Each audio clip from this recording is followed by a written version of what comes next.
Halo, selamat pagi guys. Apa kabar? Semoga sehat ya. Hari ini kita mau mampir lagi ke SPKLU PLN. Saya masih penasaran ya guys ya. Kan kemarin kita udah bikin video di PLN Ion ya, SPKLU Ion PLN.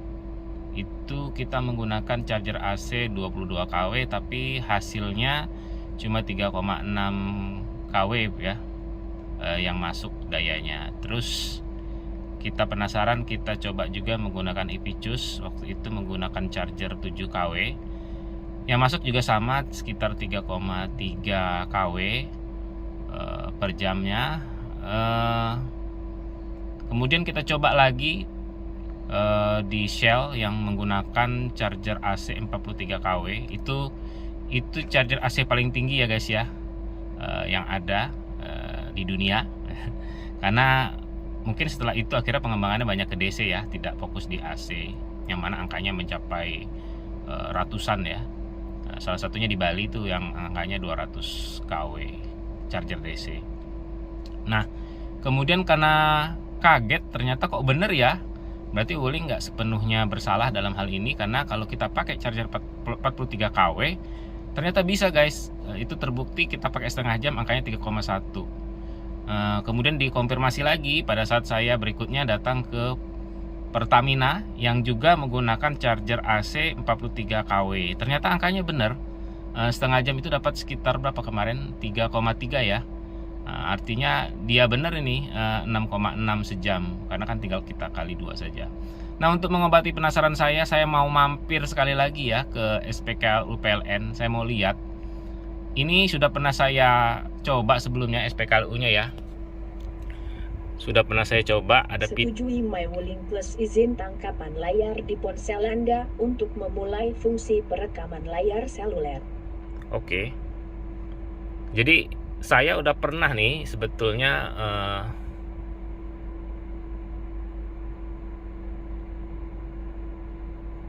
misalnya kita pilih lokasi SPKLU-nya ya. Nih waktu itu saya ke SDM ini deh kalau nggak salah ya. Waktu itu juga saya penasaran kok Ionic Pipe itu angkanya menggunakan charger 22 tapi angkanya 11 waktu itu ya. Belakangan saya kemudian saking penasarannya kok bisa, apa ada yang salah, ada yang error, saya mampir ke sini nih, ke SPKLU Dirjen Ketenaga Listrikan ini. Waktu itu saya mencoba charger Delta yang ini nih, yang 22 kW ini saya coba ya. Nah kita mau kesini lagi ya. Waktu itu saya akhirnya ketemu bahwa memang angkanya 11 ya, karena Ionic Pipe itu punya batasan seperti Wuling RIP 6,6. Kalau di Ionic AC-nya itu terbatas 11 kW. Nah saya mau coba mampir ke sini lagi ya.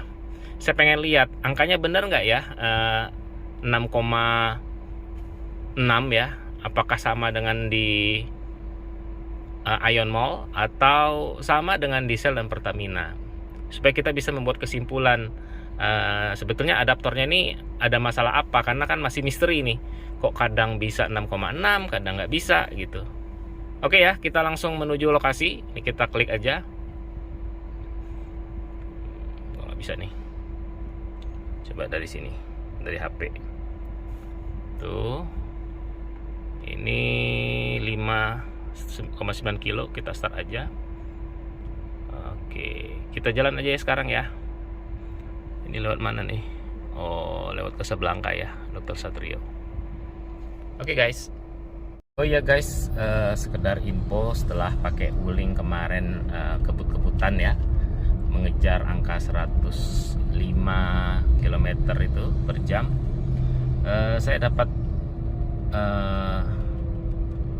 pengalaman bahwa kalau kita ngebut ya, itu persentasenya turunnya cepat banget guys. Jadi memang Wuling ini didesain bukan buat kebut-kebutan ya. Kalau kita paksakan ngebut, itu angka currentnya itu, arus ampere itu, yang itu -9, -10 itu langsung bisa jadi ratusan angkanya. Sehingga otomatis konsumsi KWH-nya jadi besar sekali ya. Anda menerima pesan WhatsApp baru. Yogi Otong mengatakan Wuling. Ada WhatsApp, bisa kelihatan dari situ guys.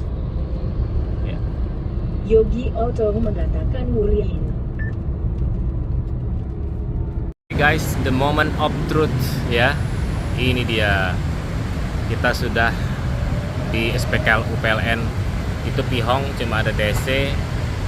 Ini nih yang ada AC, ini nih yang ada AC-nya nih, punya Delta. Kita cas ya. Nih 22 kW. Oke guys, kita mulai ya. Kita punya saldo 103. Udah pasti cukup ya. Kita scan. Nih ya. Udah kita colok, tinggal kita scan QR code-nya saja. Nih AC tipe 22. Kita coba isi berapa? 6,6 ya. 7 deh. Kalau memang benar sejam bisa. Kita coba dan 18.000. Kita mulai pengisian.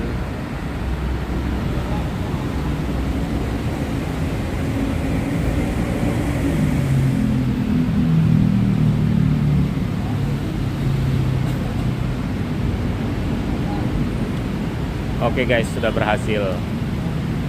Kita pindah ya ke kamera. Di charger model ini memang terbatas ya displaynya ya. Dan seingat saya yang muncul itu cuma yang DC-DC saja ya. Yang AC ini hitungannya terpisah, nggak kelihatan. Sebentar kita coba cari speknya mana ya. Ketemu guys, cuma ada ini nih. Ini dimasukkan oleh Tri Energi Berkarya. Ini yang kemarin masang di rumah kita juga ya, Tri Energi Berkarya. Ini Pihong. Sayangnya dia cuma bisa DC ya. Nih ada Kona elektrik. Jadi ya ini yang DC. Untuk CCS 2 ini Cademo. Nah ini buat mobil seperti Kona ya, mobil Eropa, mobil Korea. Ini yang paling jarang dipakai ya, mobil Jepang, karena memang pabrikan Jepang itu ketinggalan ya dibandingkan pabrikan Korea dan Cina untuk urusan mobil listrik. Contohnya aja Toyota belum punya mobilnya ya. Kemarin mau ngasih untuk G20 tapi akhirnya batal. Yang dikirim akhirnya Lexus. Jadi karena displaynya terlalu minim guys ya. Saya juga agak kesulitan untuk mencari informasi berapa kWh dan waktunya ya. Jadi tadi saya cek videonya itu dimulai di 824, sehingga kalau kita mau samakan 30 detik 30 menit, maka kita akan stop nanti di 854 ya. Jadi 854 kita stop, kita cek berapa sih dapatnya, apakah 3,3 atau separuhnya 1,5. Guys, angkanya udah 3,37 ya. Tadi ngobrol dulu sama orang PLN yang kebetulan datang ke sini, cerita-cerita soal Hayora ya, tentang integrasi yang terpusat di satu server saja yang akhirnya bikin repot. Ini angkanya udah 3,37, kita stop ya. Kita lihat berapa lama kita durasinya.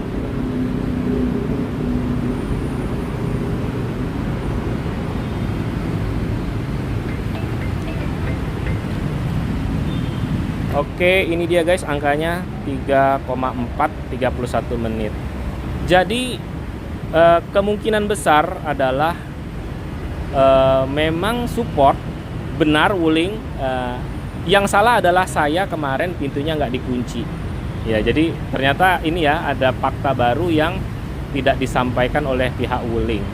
Tapi saya akan coba uji satu kali lagi. Ini video tidak akan saya upload dulu, saya akan cari lagi. Saya akan coba ke Ipicus sekali lagi. Saya mau nyoba 22 sama 7, saya mau kunci pintunya. Oke guys, karena penasaran saya datangin lagi nih chargernya. Ini 7 kW, itu 22 kW lagi dipakai sama Kona ya. Tapi nggak apa-apa, kita coba yang ini aja karena kita penasaran.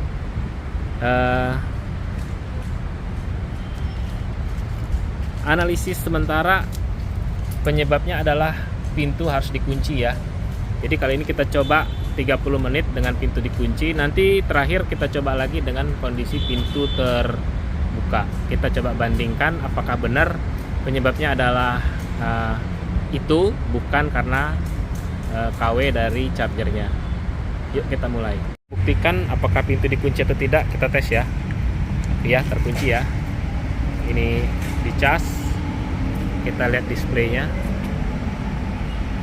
Oke. 31 guys kali 227. Ini 2 kali lipat dari yang kemarin ya.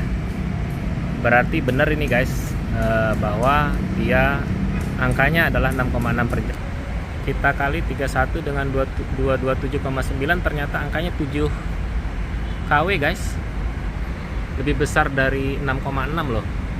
Yaudah, kita tunggu aja ya, nanti kan ini 30 menit. Kita lihat hasilnya apakah 3,3 atau tidak. Dan nanti kita coba sekali lagi saat pintu dibuka dengan waktu 30 menit juga. Guys, ternyata angkanya 3,55 ya. Bahkan jauh lebih besar dari 6,6. Masuknya tadi kalau kita itu kan 7. Jadi ini benar ya hitungan rumusnya tadi ya, 7 hampir 4 dan waktu kita 30 menit. Oke, sekarang kita tes ulang lagi ya dengan kondisi pintu terbuka, apakah angkanya sama 30 menit dengan waktu 30 menit atau angkanya berbeda sesuai dengan video kita yang awal di Sequoia Tower. Oke, kita cabut dulu ya, sekaligus kita stop. Oke, sekarang kita buka pintunya ya, kita masuk ke dalam. Oke, sebelumnya kita lihat dulu ya berapa angkanya ya. Kita cek dulu berapa angkanya. Ya, itu dia ya, angkanya 667 ya. Sekarang kita dalam kondisi pintu terbuka, kita coba cas, kita lihat angkanya berapa. Ini dia guys, muncul akhirnya 15 ya. Persis kayak kemarin kita di Sequoia Tower, 15 kali 229,5. Jadi hantu belaunya udah ketahuan guys. Yang salah bukan adaptornya, tapi yang salah adalah tidak diberitahu, tidak dikasih tahu info kepada pelanggan bahwa pintunya tidak boleh dibuka ya, harus dikunci. Coba kita kunci ya, apakah terjadi perubahan angka ya. Kita kunci, kita intip angkanya apakah terjadi perubahan. Bener guys, terjadi perubahan ya. Jadi kalau udah begini kayaknya kita nggak perlu lagi ya terusin ya setengah jam ya, karena waktu kita juga sayang. Kita juga ada di Sudirman tuh, mulai macet. Kita langsung bikin kesimpulan aja ya. Kita stop saja aplikasinya. Oke, jadi begitu ya teman-teman semua ya, pemilik Wuling REP, kesimpulannya ya dari misteri adaptor tadi ya. Kenapa di awal saya dapatnya cuma separoh, 3,3 per jam, bukan 6,6 per jam. Kita pertama coba di SPKLU di Ion Mall ya, tuh videonya di sebelah kanan. Kemudian kita coba lagi di Sequoia Tower, tuh videonya juga ada di sebelah kanan. Lanjut, kemudian kita coba di Shell, ternyata bisa. Di situ saya sudah mencoba mengunci pintu karena ada yang komentar, jadi saya tiru. Makasih ya Mas ya sudah komentar. Waktu itu saya juga masih bingung karena ada dua parameter berbeda, di mana KWH-nya 43 kW ya, kemampuan dari chargernya milik Shell. Lanjut, untuk membuktikan saya ke Pertamina Tanjung Barat apa Lenteng Agung ya. Ini videonya di sebelah kanan ya. Dan terakhir ini tadi ya video kita nyoba di mana namanya, di SDM. Sebetulnya di situ ada Epicus juga ya, tapi karena saya harus meeting dulu, jadi saya tinggalkan dan saya tuntaskan sore ini. Jadi di SDM saya coba menggunakan 22 kW, mirip dengan yang di Ion Mall. Ternyata angkanya berbeda ya, tapi kondisi pintu dikunci. Nah, sekarang saya mencoba dengan dua skenario ya, pintu dibuka dan pintu dikunci. Sehingga kesimpulannya adalah yang salah bukan adaptornya, tapi yang salah orang Wuling. Konsumen tidak pernah salah ya, konsumen raja. Jadi konsumen tidak salah, yang salah Wuling kenapa tidak mengedukasi bahwa pintunya harus dikunci kalau ngecas. Lagian aneh banget, masa ngecas harus kunci pintu supaya dapat 100%. Yaudah gini aja saran saya ya. Saran dari konsumen, mau didengar syukur, nggak mau didengar juga nggak apa-apa. Tolong mumpung ini rakitan lokal, ganti aja deh chargernya. Ya, colokan chargernya pakai tipe 2 deh, nggak usah pakai GBT. Ya, kasihan juga PLN-nya. Saya ketemu orang PLN tuh, dia bilang selama berbulan-bulan pihak Wuling mencoba meminta PLN untuk memasang charger khusus GBT di Indonesia, di seluruh Indonesia. Jadi sudah terjadi tarik menarik nih. Jadi kalau udah kayak begini, sarannya cuma satu, belajarlah dari Tesla. Tesla masuk ke Eropa, dia pakai CCS2 ya, dia nggak pakai chargernya dia. Jadi belajar dengan Tesla, jangan belajar dengan iPhone. iPhone tidak mau berubah jadi tipe C. Dia tetap mau pakai Lightning untuk konektor iPhone. Oke, begitu aja dulu ya. Misterinya sudah terpecahkan. Semoga bermanfaat. Sampai jumpa di video berikutnya.